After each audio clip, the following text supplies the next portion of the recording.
Hi everybody. Today we are going to learn how to hide sensitive notification previews from your lock screen. First, open the Settings app on your Android device. Scroll down through the settings list and tap directly on the section labeled Notifications. Inside the Notification Settings panel, look under the Lock Screen section and tap on Notifications on Lock Screen. From the pop-up selection menu that appears on your layout, tap to select the option explicitly labeled Show Silent Notifications and Show Sensitive Content.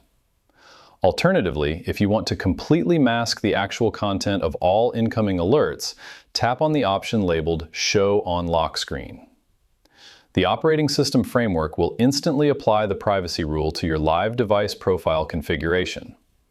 Now, whenever your display is locked, incoming text messages, banking alerts, and emails will only display the app icon and name, completely hiding the private message previews from prying eyes until you unlock the device.